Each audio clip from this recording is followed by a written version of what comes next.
नमस्कार, आप देख रहे हैं डीकेएस न्यूज सच का दर्पण और मैं हूं प्रीति सेन। करते हैं खबरों की शुरुआत। भरतपुर के केवलादेव राष्ट्रीय उद्यान के मुख्य प्रवेश द्वार पर विभिन्न सामाजिक संगठनों, पर्यावरणविदों और ग्रामीणों ने जल संरक्षण और जल उपलब्धता की मांग को लेकर प्रदर्शन किया। प्रदर्शनकारियों ने घना बचाओ, पांचना का पानी लाओ के नारे लगाए और सरकार से गंभीर नदी में नियमित जल प्रवाह सुनिश्चित करने की मांग की। इस दौरान घना बचाओ, पांचना का पानी लाओ संघर्ष समिति का गठन भी किया गया, जिसमें विभिन्न सामाजिक, व्यापारिक और स्थानीय संगठनों के प्रतिनिधि शामिल हुए। पर्यावरण से जुड़े वक्ताओं ने कहा कि गंभीर नदी में पर्याप्त जल प्रवाह होने से केवलादेव राष्ट्रीय उद्यान की पारिस्थितिकी, जैव विविधता और आसपास के क्षेत्रों के जल स्रोतों को लाभ मिल सकता है। प्रदर्शनकारियों ने मांग की कि पांचना बांध की जल प्रबंधन व्यवस्था की वैज्ञानिक समीक्षा कर आवश्यक निर्णय लिया जाए और उद्यान सहित आसपास के क्षेत्रों की जल आवश्यकताओं पर ध्यान दिया जाए।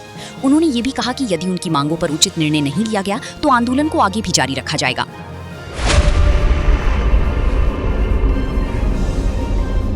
आज ये सब लोगों ने, भरतपुर के आम नागरिकों ने एकत्रित होकर ये तय किया है कि हमारे भरतपुर को घना जो लाइफलाइन है उसके लिए पांचना का पानी मिलना चाहिए। और पांचना का पानी केवल एक बार नहीं मिलना चाहिए। पांचना का पानी जो होने वाला जो समझौता है उसमें से 550 CFT पानी हमको मिलना चाहिए।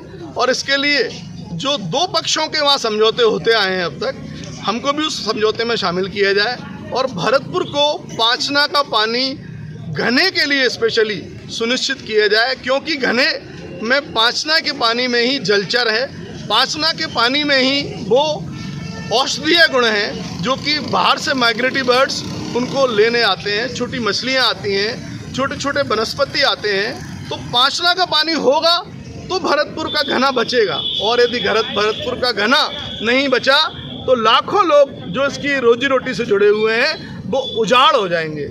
हमारे भरतपुर एकमात्र क्राउन है, हमारे पास एकमात्र ताज है घना, और हम लोग इंडस्ट्रीज से वंचित हैं। आज घने के कारण हजारों लाखों लोग, चाहे होटल व्यवसायी हों, चाहे रिक्शा पुलर्स हों, चाहे टैक्सी वाले हों, चाहे रेस्टोरेंट वाले हों, चाहे पेइंग गेस्ट हाउस वाले हों, वो सब लोग आज अपनी आजीविका चला रहे हैं।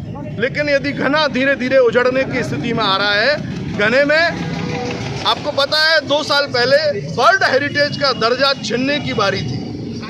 उसकी थ्रेट आ गई थी यूनेस्को की कि यदि पानी की व्यवस्था नहीं हुई तो हम हेरिटेज का दर्जा खत्म कर देंगे, विश्वदाय संपदा का दर्जा खत्म कर देंगे। और ये एकमात्र अंतर्राष्ट्रीय जगह है भरतपुर की जिसको रामसर साइट घोषित किया हुआ है। हमारे पास आज हमें बहुत खुशी है कि रामनगर, मलाह, घसोला के ग्रामीण भी यहाँ पे आए, बुजुर्ग लोग आए जिन पर बैठा नहीं जाता था, लेकिन कुर्सियों पर वो बैठे और उन्होंने अपनी मौन स्वीकृति दी।